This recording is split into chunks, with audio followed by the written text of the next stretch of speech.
فإن تنازعتم في شيء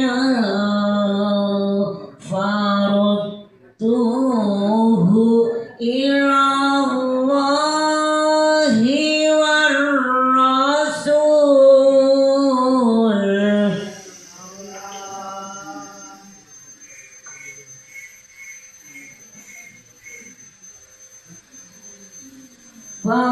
فردوه إلى الله والرسول إن كنتم تؤمنون بالله واليوم الآخر.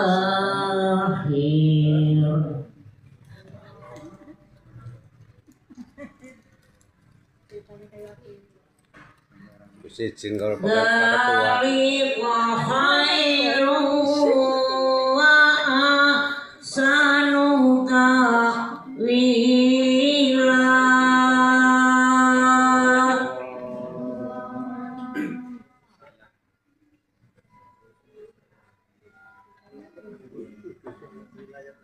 Alam tara ilal ladzina yas'umuna annahum amanu bima unzila ilaik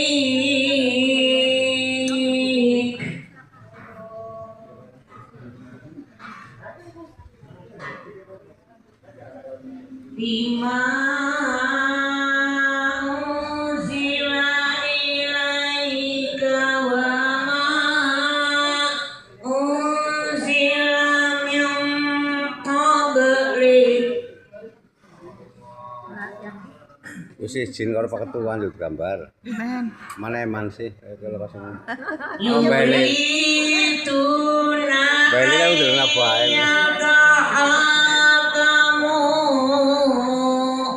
ila taguti wa qad umiru ayyakfuru bih. Sayyidina Muhammadin wa ala alihi wasallam. Amma ba'du. Qala Allah Ta'ala fi kitabih karim wa billahi minasyaitonir rajim. Bismillahirrahmanirrahim. Innal ladzina amanu wa amilus solihati lahum jannatun na'im. Sadaqallahul azim. Amma ba'du. Hadirin kiram, para alim, para kiai, para ustaz, asatidzah yang saya hormati, wabil khusus kepada beliau Bapak Kiai Dr. Andes Haji Edi Budianto MSc. Alhamdulillah. Demikian kesempatan dari pengurus. Terima kasih Mas Harudin. Dan sebelumnya mohon izin, maaf, ini ruangan ini tadi saya diingatkan area bebas rokok. Ngapunten Mas Hamidi dan yang lain. Iya, nanti di depan aja di sana ya. Karena kadang-kadang tidak semua ibu-ibu tahan bau rokok, kadang-kadang mana tahan. Mohon maaf, matur nuwun pengertiannya. Untuk yang selanjutnya, acara lip gathering ini akan diisi kajian ilmu. Siapa dia? Yang jelas ini adalah dari kita, oleh kita, untuk kita. Kita tidak ambil dari luar, tapi dari kita sendiri ya. Ketuanya, jadi monggo Ustadz Edi Budianto dipersilahkan untuk menyampaikan kajian ilmu dengan temanya merawat persahabatan, menguatkan kepedulian, menebar kebaikan. Disilakan. Bismillahirrahmanirrahim. Assalamualaikum warahmatullahi wabarakatuh. Innal hamdalillah nahmaduhu wa nasta'inuhu wa nastaghfiruh wa na'udzu billahi min shururi anfusina wa min sayyiati a'malina may yahdihillahu fala mudhillalah ومن يضلله فلا هادي له أشهد أن لا إله إلا الله وحده لا شريك له وأشهد أن محمدا عبده ورسوله لا نبي بعده اللهم صل وسلم وبارك على سيدنا Muhammadin wa ala alihi wa sahbihi ajma'in.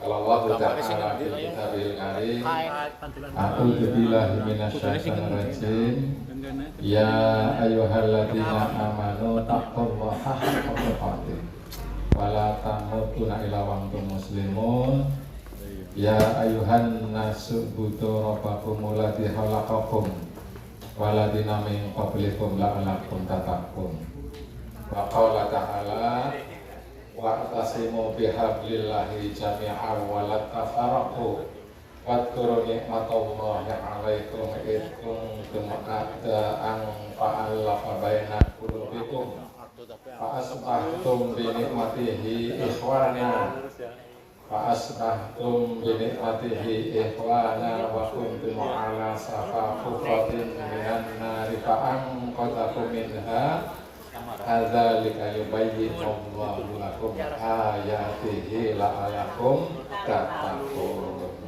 Shadaqallahul adzim. Bapak Ibu yang kami hormati. Oh iya Mas. Wah ani ana apa ora sing nyebut-nyebut ustaz lha dadi gemeter nomor udah. Ngomongin ya haji apa wis itu makome Mas Edi kaya ketene wong lebih nyaman. Lebih sebutnya apa meneh nggak perlu nomenya kaya ngapa ya enggak kesumun namanya burung pantes lah. Misi-misi Mas Edi ya jadi nyaman didengar nyaman dilihat. Alhamdulillah hari ini ada suasana baru, ada nuansa baru. Sengaja kita sekali tempo ada family gathering, pertemuan keluarga besar paguyuban alumni SPG 80, gendo-gendo rasa, emen ceritanya lebih bayang, emen dopoknya lebih luget, maka tidak ada pembicara. Kita pengen ngobrol gendo-gendo rasa. Sehingga acara hari ini memang dikemas beda. Alhamdulillah seksi kerohaniaan sudah ada merealisasikan niat untuk mentadaburi Al-Quran, mentadaburi dalam pengertian luas, tidak sekedar membaca, ada yang menghafal, ada yang menyimak maknanya, ada yang mulai menerapkan dalam kehidupan, ada yang nanti mendakwahkan dalam pengertian yang lebih makro, mentadaburi. Alhamdulillah tidak nyangka tadi sudah sampai al-akhlaq, besok dilanjutkan at-tarikh, al-buruj, al-ilsifat, kemudian ada masuk at-takbir, abasa, anasihat, anabaklar. Nanti juz 29 lagi dimulai dari al-mulk dan seterusnya. Itu pun tidak harus sagluntung. Surat panjang bisa tandem itu dipotong wong loro wong telu, bisa bergantian sambung ayat. Tidak harus hafal ya syukur, orang hafal ya maca.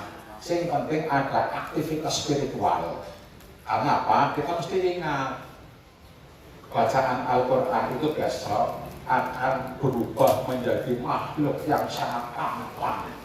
Ketika kita dimandikan, dia nenggoni. Ketika kita dikafani, makhluk tampan itu akan menyelinap di bawah kafan kita. Ketika kita ada dalam barzah, makhluk tampan itu yang pasang badan. Ketika malaikat mungkar nakir bertanya, sampai-sampai kita besok akan terheran-heran. Wahai engkau siapa sesungguhnya? Sampai pasang badan menemani saya sampai dalam barzah. Maka makhluk tampan itu akan mengatakan, saya adalah pahala bacaan Al-Quranmu yang setiap saat kamu baca di pagi, siang, sore, dan malam. Bapak Ibu yang hormati, kehadiran panjenengan tidak sia-sia. Karena apa? Dalam sebuah hadis sahih disebutkan, tidaklah suatu kaum berkumpul dalam rumah-rumah Allah dalam majelis-majelis ilmu untuk membahas ayat-ayat Allah, baik ayat yang kauniyah maupun yang kauniyah, kecuali Allah akan turunkan sakinah, ketenangan hidup. Allah akan terbarkan rahmat, kemuliaan, keberkahan, kemudahan segala urusan. Allah akan perintahkan malaikat untuk mendoakan kita sejak berangkat, selama di sini sampai pulang kita dilindungi, dan Allah akan membangga-banggakan kita di para malaikat yang ada di hadapannya. Jadi insya Allah ada berkah yang bisa kita petik. Ayat itu bukan ayat, hadis itu kemudian disambung dengan barang siapa menempuh jalan menuntut ilmu, maka Allah akan memudahkan jalan kita menuju ke surga. Bapak Ibu yang hormati, kita awali pertemuan pertama untuk satu, mendoakan saudara-saudara kita yang lagi kena musibah, yang lagi sakit, dengan harapan mudah-mudahan Allah meringankan sakitnya, Allah mengangkat dan menjadi sembuh, dan Allah akan memberikan kesembuhan terbaik agar saudara-saudara kita bisa kembali beraktivitas, melanjutkan ibadah kepada Allah. Bu Sudiharsi kita doakan dalam doa sholat kita, dalam sujud kita, baru saja operasi di Karyadi. Pak Sudiono baru saja pulang dari rumah sakit masih lemes, sehingga saudara-saudara kita tetap kita doakan yang terbaik agar mereka nanti bisa segera sembuh, kembali beraktivitas, kembali melanjutkan ibadah. Bapak Ibu yang kami hormati, disadari atau tidak, hidup kita ini sedang dihadapkan pada ujian. Ujian tidak selalu yang buruk-buruk, bisa jadi ujian hal-hal yang baik. Kita juga diuji dengan perintah Allah, sekaligus diuji dengan larangan Allah. Ujian yang baik-baik, misal hidup kita cukup dengan harta yang berkah, itu ujian. Karena apa? Allah akan menguji kita dengan harta kita. Harta kita apakah hanya digunakan untuk pemenuhan kebutuhan hidup, untuk poya-poya, untuk memenuhi kebutuhan material, atau juga sebagian disisihkan untuk berbagi, untuk bersedekah. Sehat kita juga ujian. Apakah sehat kita hanya digunakan untuk jelalatan, untuk serak-serak di orang, tapi sungkan ke masjid?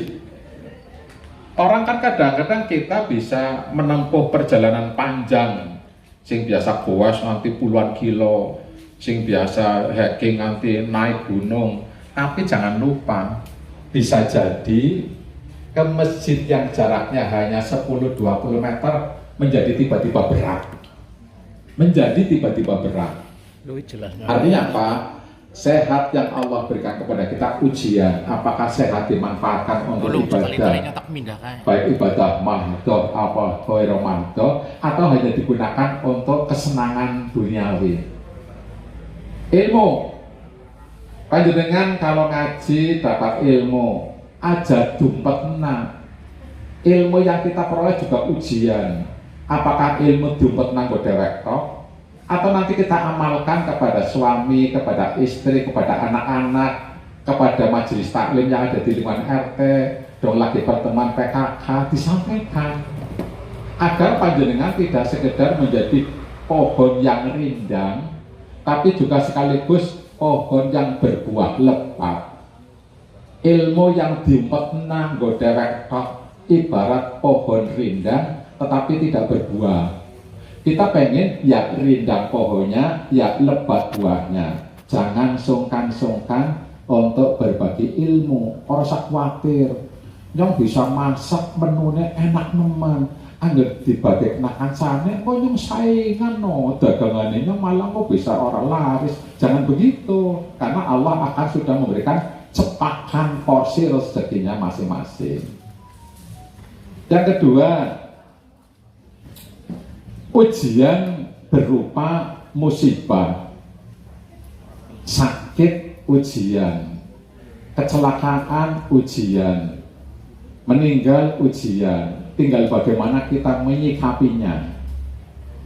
Sebagian kita ketika Allah memberikan kita sakit, itu sesungguhnya bentuk kasih sayang Allah kepada kita. Karena apa? Dalam sebuah hadis sahih disebutkan, tidaklah Allah turunkan musibah, sakit, penderitaan, bahkan kecucus eri, kecuali Allah hapus sebagian dosa-dosanya.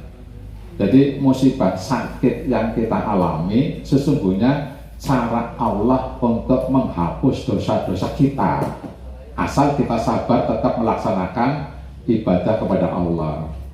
Bagaimana kalau istri kita sakit, suami kita sakit, maka pasangannya itu Allah sediakan ladang ibadah. Ini loh, ladang ibadah. Suamimu sakit, istrimu sakit, kalau engkau merawatnya dengan ikhlas, maka ladang ibadah ini akan kau panen pada saatnya, akan mengalir pahala yang tidak engkau sadari. Jadi sesungguhnya keburukan-keburukan yang menurut kita itu buruk, sesungguhnya ujian yang harus kita hadapi karena Allah ingin memberikan kasih sayang kepada kita. Ada lagi ujian berupa perintah. Allah memerintahkan kita sholat, puasa, zakat, itu ujian. Mau tidak kita melaksanakan? Hanya karena mendung, karena udan, kita membatalkan sholat berjamaah di masjid bagi bapak-bapak. Maka yang datang untuk sholat berjamaah di masjid adalah orang-orang pilihan yang lulus ujian. Mau berangkat majelis taklim, mikir, lah hayong mendung ya, dalam maning udan, langsung kan Islam. Hanya orang-orang pilihan yang nanti akan tetap datang ke majelis taklim meskipun mendung apalagi hujan. Jadi ujian-ujian ini bisa berupa perintah Allah yang mungkin akan kita patuhi apa tidak. Belum lagi larangan-larangan Allah. Allah memberikan batasan-batasan, larangan-larangan, kita patuh enggak dengan larangan itu. Misal,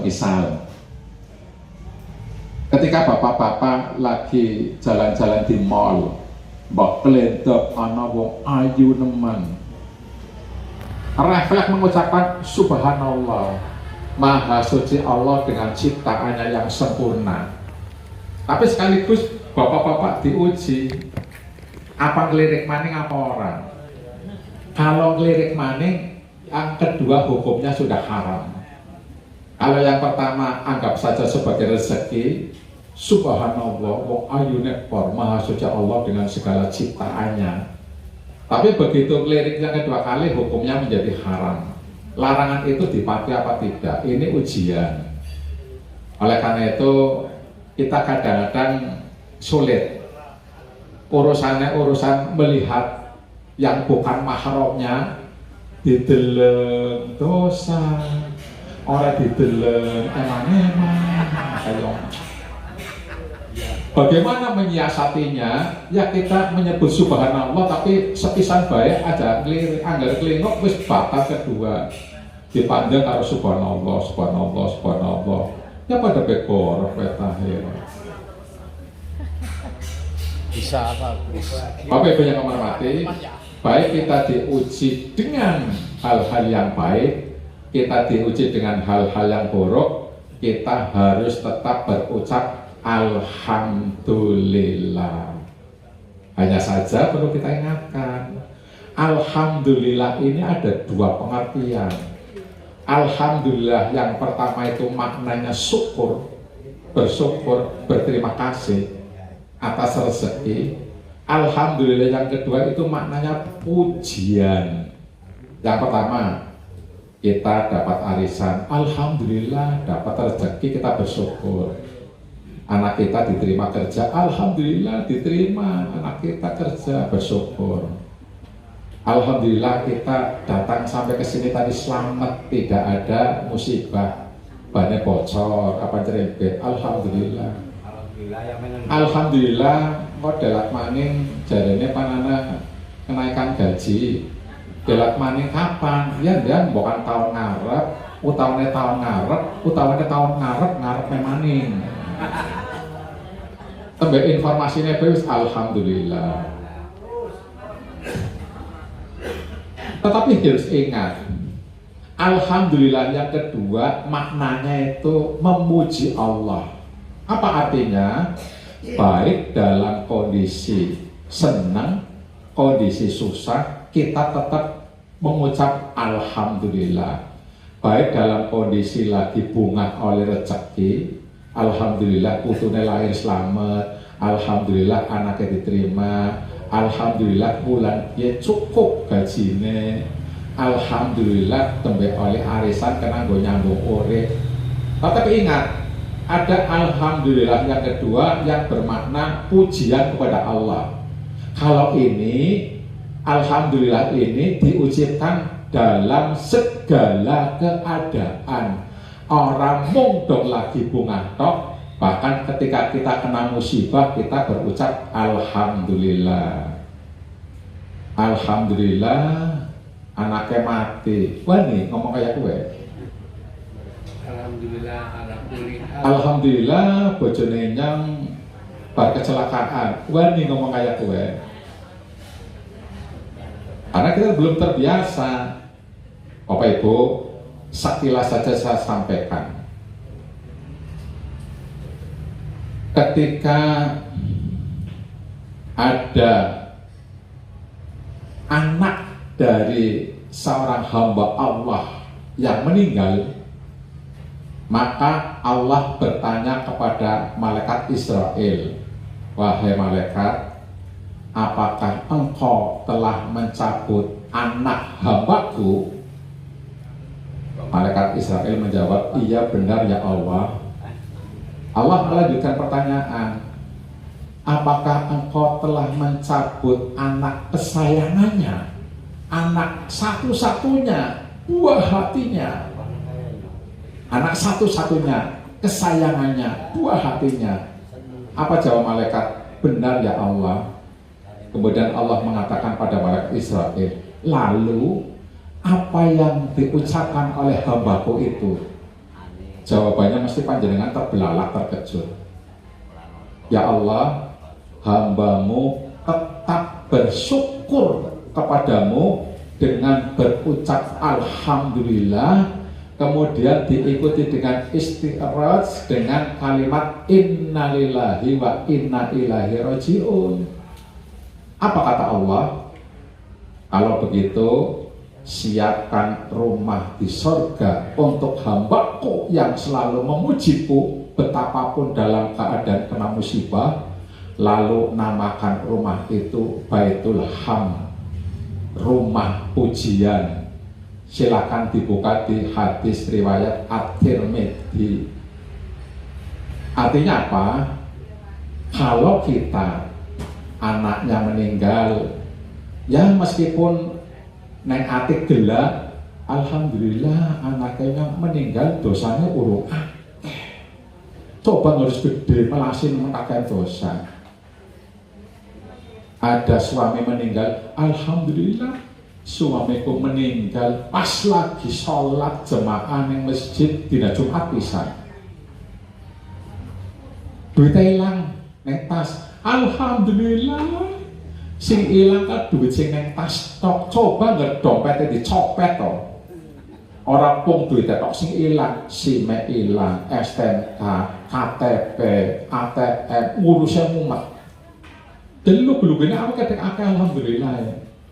Kecelakaan, alhamdulillah, mau patah tulang tok, coba nggak mati yo. Melasi bojone si lagi meteng, anaknya si cilik-cilik. Coba sih direnungkan. Alhamdulillah itu ucapan dalam segala keadaan, dalam segala situasi. Orang mondok lagi bunga tok. Alhamdulillah. Anak wong ini neng status baru saja menginfakkan hartanya untuk membangun masjid. Begitu hartanya diinfakkan membangun masjid, istrinya meninggal kena serangan jantung. Ketika istrinya lagi dirawat oleh suaminya, pemulasaraan dan lagi maca Yasin, suaminya meninggal dalam hitungan 2 jam kemudian suaminya meninggal. Selisih 2 jam. Alhamdulillah baru saja menginfakkan hartanya untuk bangun masjid karena dia tidak punya anak. Coba, agar hartanya belum diinfakkan dia meninggal, hartanya menjadi milik negara, disita untuk kepentingan negara. Tetap pas nemen. Kita jalan bareng, tapi kemudian Allah menggaris takdirkan kita untuk bertemu menjadi suami istri. Kita sudah mulai menyatu. Kemudian kita bersama-sama menjalani hidup selama berpuluh tahun. Apa artinya?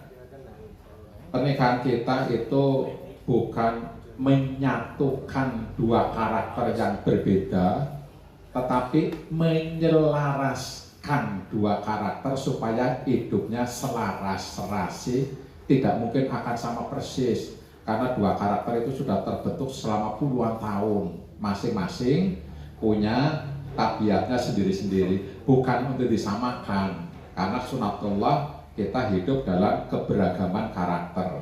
Oleh karena itu perlu saya sampaikan bahwa menikah itu sesungguhnya bukan untuk mencari kesempurnaan hidup, tetapi untuk mencari teman menuju ke surga. Oleh karena itu, masing-masing kita harus saling support, harus saling mendukung, saling memotivasi. Suami memotivasi istri, istri mendukung suami. Dalam hal apa? Dalam hal aktivitas apapun. Aktivitas fisik, olahraga bareng, aktivitas sosial, bareng-bareng komunikasi, serawung karo tangga, aktivitas mental, sinau ya aja sing lanang etok bojone yang melu sinau, dua-duanya menjadi manusia pembelajar. Karena sesungguhnya kata Imam Syafi'i, semakin kita belajar ilmu, baru saya sadari, baru saya tahu bahwa ternyata saya belum tahu apa-apa. Semakin kita belajar, semakin kita banyak mengaji, bertolibul ilmi, kita menjadi semakin tidak tahu apa-apa. Dan itu diakui oleh Imam Syafi'i.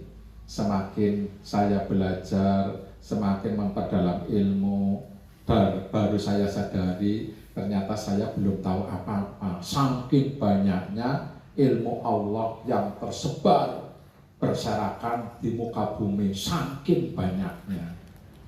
Oleh karena itu Bapak Ibu, masing-masing pasangan harus bisa memberikan yang terbaik. Suami memberikan yang terbaik pada istrinya, istri memberikan yang terbaik pada suaminya. Karena dalam hadis riwayat At-Tirmidzi dijelaskan bahwa mukmin yang sempurna imannya adalah yang paling baik akhlaknya terhadap pasangannya. Mukmin yang paling sempurna akhlaknya adalah yang paling baik perilakunya untuk memberikan kebaikan kepada pasangannya. Oleh karena itu, kita masing-masing memberikan yang terbaik bagi pasangan kita masing-masing. Caranya apa? Jangan pernah membandingkan kehidupan di masa tua ini dengan masa dong esi pengantin anyar. Wis beda. Angger bapak ibu jagongan bareng, bapaknya ngemek-mek tangannya ibune, bu, gani kulitnya pada kirut-kirut ya. Ayo mulai liwir kayak orang kenceng manik. Ya sunatullah. Beda dengan usia kemudian esi likuran, esi kenceng, esi montok, esi seksi, esi terengginas. Bojone ya udah males. Ya sambat pada baik. Gementa seminggu bisa pindah-pindah telu. Saiki 3 minggu bisa ora. Wis kayak gedang godhog lah. Jadi itu sunatullah harus kita sadari. Artinya apa? Jangan pernah kita membandingkan dengan kehidupan masa lalu. Masa lalu tak karuan, esi sehat, esi fresh. Pasangan kita masih benar-benar dalam puncak sehat yang sempurna. Tapi seiring dengan perjalanan waktu, kita harus menyadari bahwa sunatullah. Lah, dong kita ya pengen anggar bisa ya pengen nganti tua, nganti umur 80 bisa jalan. Kita pengen wis diikhlaskan bae, wis gumedono wis blengeri kian. Ora sandadak disupport nganggo doping lah malah mau dadi bahaya anak-anak penyakit jantung apa. Wis pancen wis sunatullahnya seperti itu.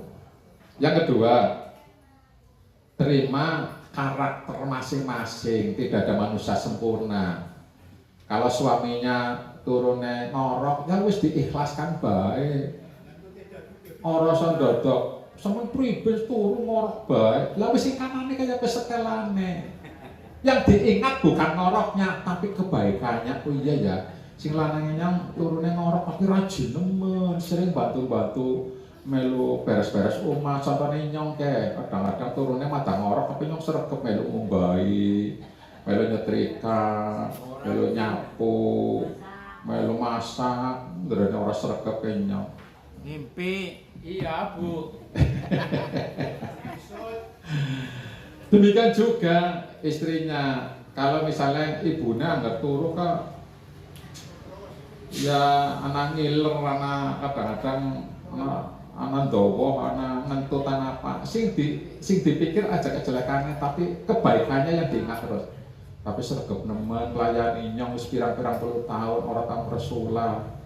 Umpamanya ya keselnya tetap dimasakna, tetap diladeni. Yang diingat kebaikannya, jangan pernah kita melihat keburukan pasangan, tidak akan pernah selesai. Tapi kalau yang dilihat kebaikannya akan menjadi ibadah bagi kita. Yang berikutnya, keterbukaan dalam soal ekonomi. Ini hati-hati loh Pak, ada kasus. Saya punya anak buah, ketika meninggal, istrinya, anaknya tidak tahu bahwa bapaknya nyimpen aset. Untung sing dititipi sertifikat tanah wonge amanah. Laporan karo keluargane, Bu, saya dititipi aset berupa sertifikat tanah punya bapak, ini saya kembalikan untuk amanah. Ndeyanta tujuannya aset tanah ke panggo kejutan, go bebunga, engkau dong bojone yang ulang tahun tak hadiahi sertifikat tanah. Tapi wong kon orang mesti untuk hal-hal yang seperti ini itu jangan kita coba-coba menyembunyikan sesuatu dengan istri anak. Jadi dalam hal keterbukaan ekonomi, jangan melakukan hal-hal yang mungkin membahayakan di kemudian hari. Bojone yang orang ngerti, anaknya yang orang ngerti, saya punya aset tanah, sertifikatnya dititipna karo kancane. Begitu meninggal, untung kancane kue wong amanah disampaikan. Yang kedua, jangan pernah atung ijil. Kita duitnya nyong Bu, nyong urusan kok kiye. Lah kiye yang duitnya nyong apa? Nyong kok kiye. Tidak perlu sebenarnya. Kalau sudah jadi suami istri, penghasilan suami dengan penghasilan istri lebur jadi satu. Perkara kemudian secara teknis penghasilan suami digunakan untuk ini, penghasilan istri digunakan untuk itu. Yang penting ada keterbukaan dan masing-masing tahu. Itu hanya soal teknis. Apalagi zaman kemudian dong esi nyambut gawe, bapak-bapak biasanya anak duit lanang. Sing tumpet-tumpet nang dompet paling selempit, duit lanang, duit honor, duit perjalanan dinas, pokoknya duit gaji lah, paling selempit. Wes sebenarnya orang perlu, tapi karena saya kira selangkah duit lanang ya orang apa-apa. Kadang-kadang ibunya juga duit cermat, nemu duit lanang kene sak depan ngumbai, ya langsung bae Pak, duit lanangnya konangan Pak, apes nih. Bapak Ibu yang berikutnya, hadapi tantangan masa tua. Bapak Ibu, secara tidak sadar kita nanti akan menghadapi masalah fisik. Kita makin tua, daya tahannya makin lemah, kekuatan kita makin tidak fit lagi, sering sakit-sakitan. Hadapi bersama-sama ketika menghadapi masa tua. Ada beberapa yang harus kita waspadai. Yang pertama terkait dengan fisik. Makin tua kita fisik makin lemah. maka harus saling bantu. Makin rentan, makin mudah kena sakit. Itu masalah. Yang kedua, psikologi. Psikologi itu rasa kesepian. Anaknya nyong wis urip nang luar kota, pengen ketemu putu kaya angeleman. Psikologis. Belum lagi masalah hubungan sosial. Makin tua kita, masyarakat makin dalam pengertian orang tega melibatkan kita untuk kegiatan di masyarakat. Ajalah bapaknya wis sepuh melas, emang fokus ibadah, orang dilibatkan dengan kegiatan masyarakat. Padahal justru sebenarnya keterlibatan kegiatan di masyarakat itu dibutuhkan agar kita terhibur. Yang pertama malah fisik, kita makin tua, kita harus siap-siap untuk mulai familiar ngurus BPJS, ngurus periksa. Kemudian dong ngisi madan nom, dong ngisi tugas, urusan rumah sakit saya masih ngurus soal. Kemana didaftar mau yang mana dari periksa tinggal balik kok. Obat anak sing ngurus, cucu benar. Saya kira orang bisa makan daftar dewek, registrasi dewek, ngenteni antri dewek, nebus obat dewek. Itu kita harus sudah siap mental. Orang kayak zaman dulu bisa kongkonan wong liya, kongkonan adik, kongkonan anak buah. Sekarang tidak bisa. Kita sudah bukan siapa-siapa. Masalah psikologis, masalah ekonomi. Aduh, suami istri oleh gaji pensiun kabeh, salah satu meninggal, kemudian pikiran mayang-mayang, lah lo kan cukup ya, kayak cukup dewekan tok. Kita kadang-kadang berpikir dengan logika bumi, tidak pernah berpikir dengan logika keberkahan. Dan ini akan kita bahas juga. Kemudian belum lagi masalah anak cucu. Kayaknya besok dong mati sih nenggoni siapa ya, anaknya di luar kota, di luar Jawa, panemu putu bekangelan, kayaknya besok tuannya priben. Kadang-kadang awaknya dek sibuk ngurusi sesuatu yang sebenarnya tidak perlu. Terus Gusti Allah Maha Pengatur, orang dadak ribut mempermasalahkan masa depan kita, masa tua kita. Kadang-kadang kita terlalu sibuk dengan kekhawatiran yang berlebihan. Masa tua kita juga dihadapkan dengan perubahan zaman teknologi yang makin canggih. Bersyukur panjenengan masa familiar dengan ini. Suatu saat tidak lama lagi ini akan menjadi benda usang. Karena apa? Kartu yang ada di dalam telepon ini suatu saat akan menjadi chip kecil yang kemudian dipasang di bawah kulit, di samping telinga. Tidak lagi kita menggunakan benda HP seperti ini, apalagi laptop. Sehingga kita bisa berkomunikasi dengan menggunakan energi suara dan energi panas tubuh, dengan kita memerintahkan kepada chip kecil yang ditanam di bawah kulit di samping telinga, hubungi Pak Agus Suyitno. Nanti langsung kita berkomunikasi dengan Pak Agus Suyitno. Aku kadang ngomong kayak wong edan, orang menggunakan HP. Suatu saat bisa jadi laptop yang kita gunakan untuk kerja itu perangkat lunaknya cukup ditanam di bawah kulit kita, sehingga dengan sekali gosokan akan muncul hologram layar laptop kita, dan kita bisa mengoperasionalkan pekerjaan cukup dengan menggunakan keyboard yang ada di sekitar tangan kita. Semuanya pakai hologram. Kita masih familiar. Suatu saat kita akan menghadapi tantangan perubahan zaman yang berat. Belum lagi di era sekarang, kalau di kampung panjenengan beli sesuatu masih bisa dengan uang cash. Coba ning Jakarta. Toko-toko warung-warung di Jakarta semuanya sudah menggunakan kris, sudah menggunakan Gojek, sudah menggunakan aplikasi Dana dan sebagainya. Tidak lagi melayani dengan uang tunai. Ini adalah masalah yang dihadapi oleh manula. Jadi banyak sekali, belum lagi kalau panjenengan neng Bogor, sing kene numpak kereta dari stasiun Tegal sampai stasiun Senen misalnya, mungkin masih bisa beli tiket secara manual meskipun sekarang pakai aplikasi.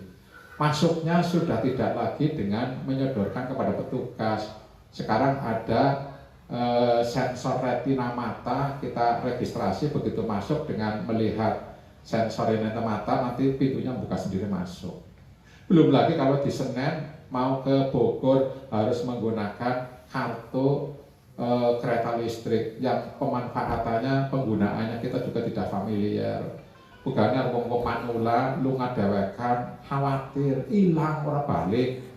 Lu ngajak lalen, ngejak tutu, sing paham teknologi. Itu tantangan juga kita yang ke depan.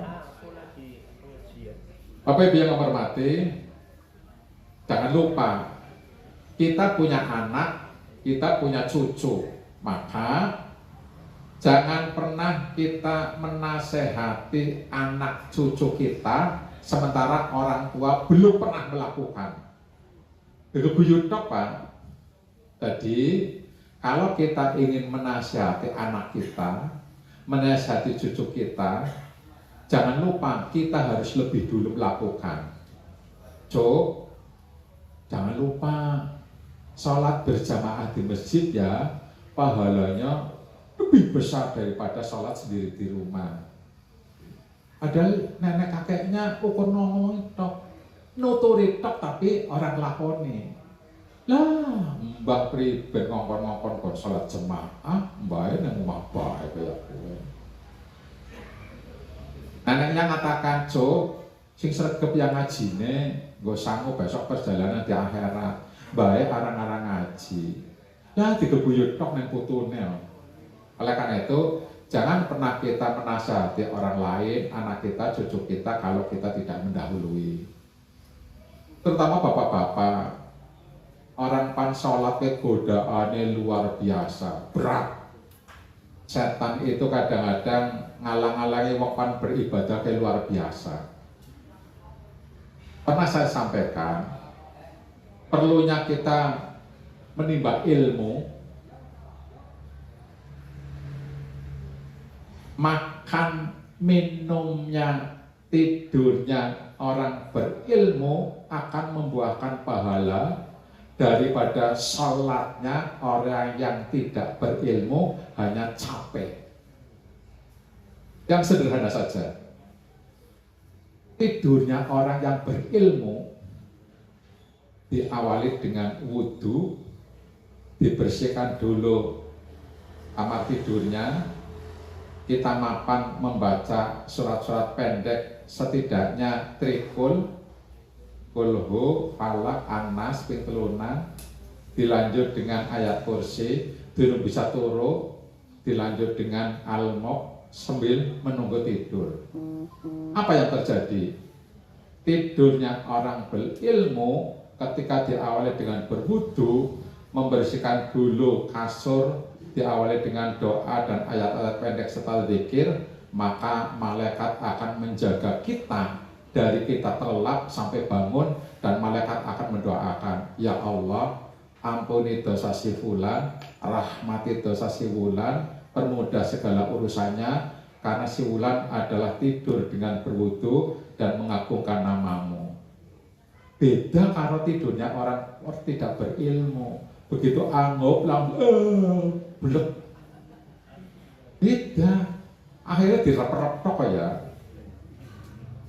Bapak Ibu, minumnya orang berilmu ada 4-5 pahala. Minumnya orang yang berilmu itu pegang dengan tangan kanan, diawali dengan bismillah, kemudian diteguk 3 kali, diakhiri dengan hamdalah, dan dalam posisi duduk. Minumnya orang yang berilmu ada 4-5 pahala. Minumnya orang yang tidak berilmu nganggo tangan kiwa diglegek karo ngadeg ora oleh pahala, mung hausnya hilang. Makannya orang yang berilmu pahalanya berlipat-lipat. Posisinya duduk, cuci tangan 2 pahala, mengakan dengan tangan kanan 3 pahala, diawali bismillah 4 pahala, duduknya kakinya nyangga lambung supaya tidak kembelakaran 4 pahala. Mengambil makanan yang terdekat, orang sang loncok-loncok adu-adu dicukuti 5 pahala. Makanya dengan 3 jari jempol, telunjuk tengah. Kayak mangane jenengan lah, kayak kue telung jari. Telung jari apa 5 jari? Rasulullah itu 3 jari, makanya orang yang berilmu 3 jari. Makanya kita yang orang berilmu ngonong. Itu ada pahala berlipat-lipat. Beda dengan makanya orang tidak berilmu. Beda dengan sholatnya orang yang tidak berilmu, maka batinnya kesel tok jengkang-jengking. Takbiratul ihrame ya mingkem ukur ning ati, gerakan tangannya ya tidak tumak nina. Takbiratul ihram kan tangannya menghadap kiblat toh. Meskipun kadang-kadang kita sering lihat begini, yang betul kan begini ya. Duduk tahiyate ya orang sesuai dengan syariat. Ruku sujude ya kadang-kadang kemprungsung, badi kesel toko. Padahal sing aran sholat kan selain bacaannya tartil, gerakannya tumak nina, kita fokus sesuai dengan syariat, orang buku-buku. Dengan demikian maka ilustrasinya orang yang gemar beribadah tapi tidak berilmu itu ibarat bintang yang bertaburan di langit, jumlahnya jutaan, akeh nemen, tapi tidak bisa madangi, tidak bisa menyinari bumi. Tetapi beda ibadahnya orang yang berilmu seperti panjenengan, ibarat bulan, meskipun satu, tapi bisa memberikan pencerahan kepada lingkungannya, menjadi penerang bagi lingkungannya. Itu bedanya aktivitas ibadahnya orang yang berilmu dengan yang tidak berilmu. Yang terakhir, Bapak yang kami hormati, berwasiat sebelum mati. Nah, wong durung mati kan berwasiat, ya kok jebule mati temenan. Penting Bapak Ibu. Banyak sekali ahli waris ketika orang tuanya meninggal bingung. Kepan buat apa? Ke pembagiannya priben. Apa untuk siapa? Oleh karena itu, kita jangan takut-takut berwasiat supaya tidak menimbulkan kebingungan dan kegaduhan ahli waris kita. Misal, umumnya wong kowe anggar duwe dunya, kowe dicepak-cepakna. Ya gosip A, gosip B, gosip C. Begitu orang tuanya meninggal, peninggalannya bapaknya dibagi waris. Sing wis oli biasane diomong kok wis oli yo. Berarti ki wis ora oli ahli waris. Kon wis oli, ki mbok sing durung oli. Angger wong sing mau wis oli bagian bisa menunjukkan dalil, berargumentasi dengan syariat yang tepat, sebenarnya kita kalah. Bisa saja dijelaskan, Mas, Om, ketika orang tua memberikan sepetak tanah kepada saya, memberikan rumah kepada si B, ninggali mobil kepada si C, kondisi orang tua masih hidup dan saya masih hidup, dan itu hukumnya sebagai hibah hadiah, tidak menggugurkan hak ahli waris. Aku tuh dijelas-jelas nana wong tua sebagai wasiat kepada anak. Nah, meskipun si kae oleh umah karena kayak wong orang dia pegawaian, si kae oleh tanah secuil wong miskin, si kae oleh mobil emang bisa ngompreng lurus tapi orang suki-suki kabeh dunia ini sakit kabeh. Jadi ini besok bapak mati, ibu mati, kayak umah mereka tetap mendapatkan hak ahli waris karena yang saya berikan itu berupa hibah hadiah. Karena waris itu baru bisa dibagi sesuai dengan syariat ketika orang tuanya meninggal. Ketika masih hidup itu bukan harga waris tetapi hadiah hibah. Terus kadang-kadang awak kedek sungkan berwasiat. Kadang-kadang anak bingung, bapak kayaknya kemarin pengen bantu madrasah tapi urung berwasiat ya, kepriben carane.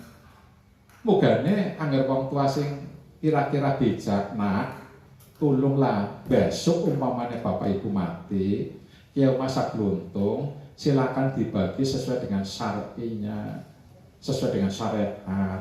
Lanang oleh sapi ulan 2 bagian, wadon oleh sagendongan. Tapi tulung sadurunge dibagi, bukan bapak karo ibu SND utangnya dilunasi disit, adine menghadap karo Gusti Allah karo ndek utang.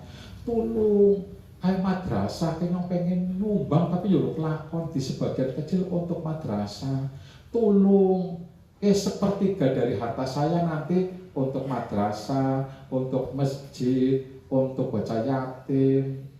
Diwasiatkan aja wong tuane meninggal, anaknya rayahan, utangnya wong tuane ora disauri, wasiatnya bapak ibune ora dilakukan, tibane mung gawe dosa dan duduk duit berkah, tapi duit panas. Ada wasiat yang cukup dilisankan, ada wasiat yang dinotariskan. Itu terserah, hanya soal teknis. Kadang-kadang bocah tedek, bukan kelalen. Oh iya, ketika bapak ibunya meninggal, akte notarisnya dibuka. Oh iya, benar bapak wasiat ini. Ibu wasiat ini. Harta warisnya kita tunaikan wasiatnya selesai, baru sisanya dibagi waris. Perkara kemudian anak yang merasa cukup menerima waris, kemudian ingin disodakokan kepada saudara-saudara yang miskin, itu soal teknis. Aja orang ngomong, lah yang tahu soal usaha loh, waris Islam mana terserah dibagi. Tidak seperti itu. Jadi hak-hak waris bagi anak-anak tetap diterima dulu. Perkara ngopan disodakokan, gombantu sedulur sing orang mampu, itu setelah diterima. Jangan monik nyong usah wis ngangel-ngangeli pembagian. Ditutup dengan bagaimana kita mempersiapkan mati husnul khotimah. Ada dua hal, Bapak Ibu. Mati itu menurut kebiasaannya. Kita jangan bermimpi pengen mati lagi sholat berjamaah di masjid. Wong sholat di masjid ke orang tahu bagaimana kita bisa mati sholat bersama di masjid. Nyongke pengen mati lagi sholat tahajud. Wong bengi-bengi bar nonton bar langsung turu nganti esuk. Nyong pengen mati dong lagi sholat duha. Sholat duha be orang tahu kok pengen mati sholat duha kepribe. Nyong pengen mati lagi maca Quran. Wong musaful aneh dokone neng dibekeder. Jadi mati itu menurut kebiasaannya. Bapak Ibu, ada seorang ulama di Madinah. Ketika selama 40 tahun dia tidak pernah mendengar azan ketika masih di rumah. Dia selalu mendengarkan azan ketika sudah masuk masjid. Bayangkan, selama 40 tahun ini orang yang kita sebut dengan orang yang punya harapan masuk surga, selama 40 tahun dia tidak pernah mendengarkan azan ketika di rumah, tetapi dia sudah ada di dalam masjid. Apa artinya? Sebelum azan berkumandang dia sudah datang ke masjid. Bahkan ketika sakit parah, dia ingin tetap sholat berjamaah meskipun anaknya mengingatkan, Pak, sudah memenuhi syarat sebagai udzur syar'i, Bapak tidak harus sholat berjamaah di masjid. Tidak, saya tetap pengen sholat berjamaah di masjid meskipun saya datang dengan merangkak-rangkak, meskipun dibopong-bopong karo anaknya. Karena apa? Kebiasaannya dia sholat di masjid, bahkan kondisi lagi sakit, maka Allah ngijabah keinginannya. Setelah berkumandang iqamah, imam membaca Al-Fatihah, dia ikuti bacaan itu. Sebelum rampung dia meninggal dalam kondisi sedang sholat berjamaah dalam kondisi sakit. Pantes kalau itu husnul khotimah.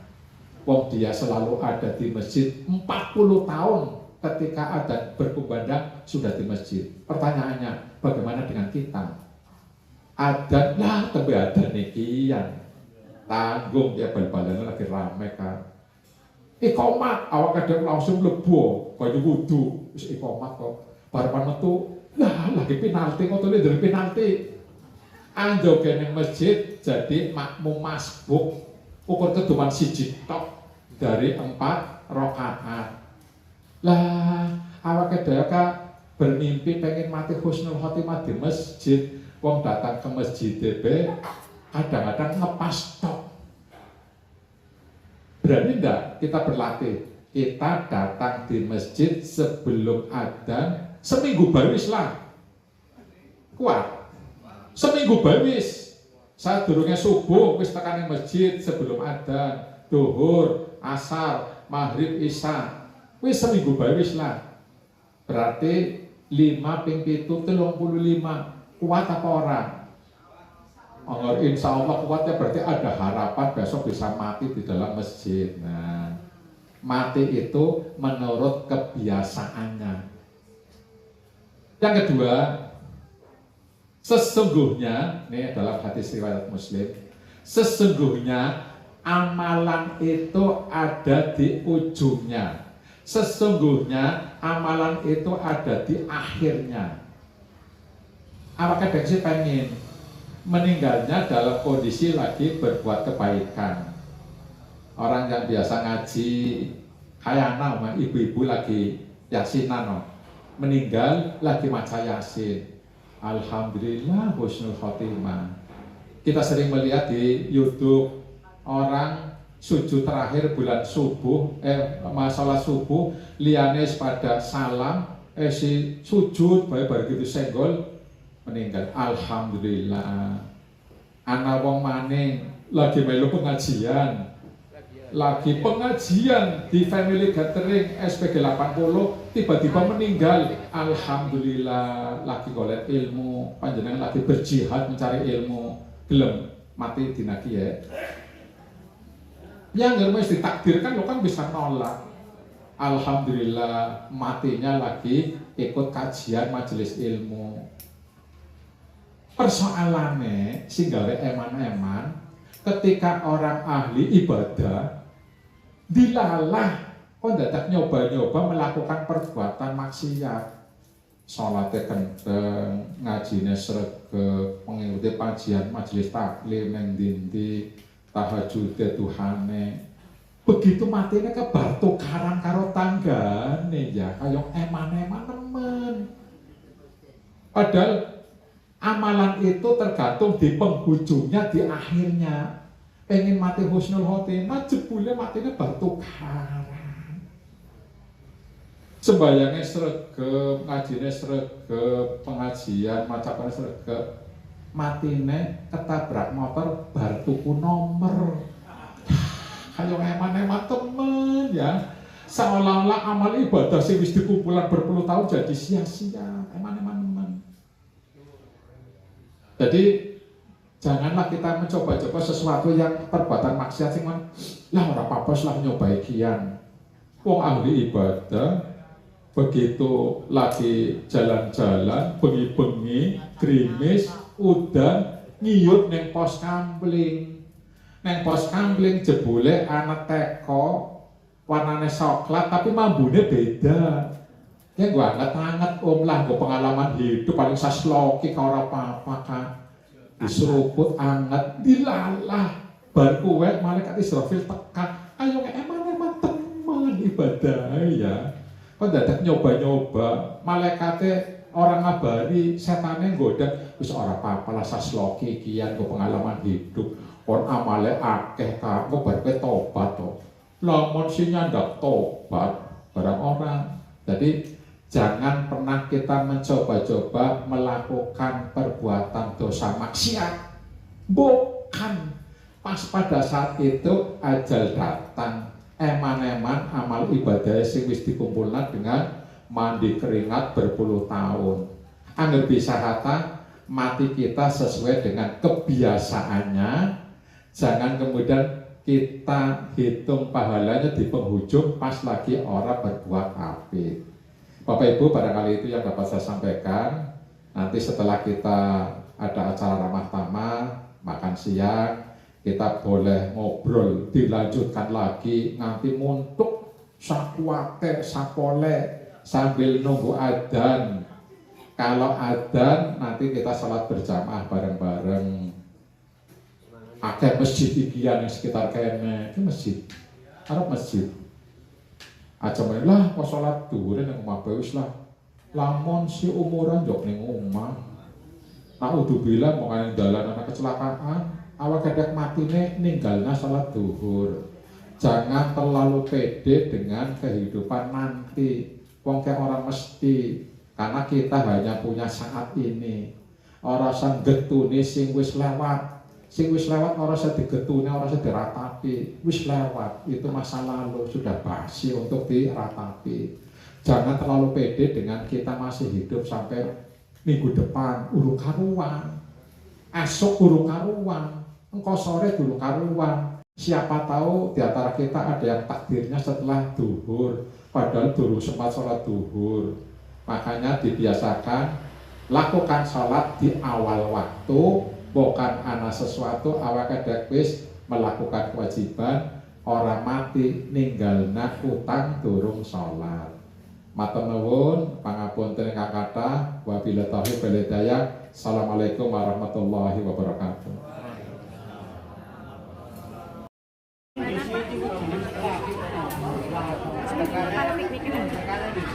Burung dibicarakan. Aja kuwi sing nginep.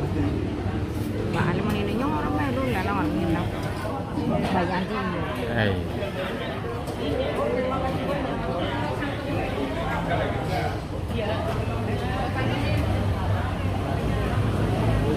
Foto Mbak Pekaton, Mbak.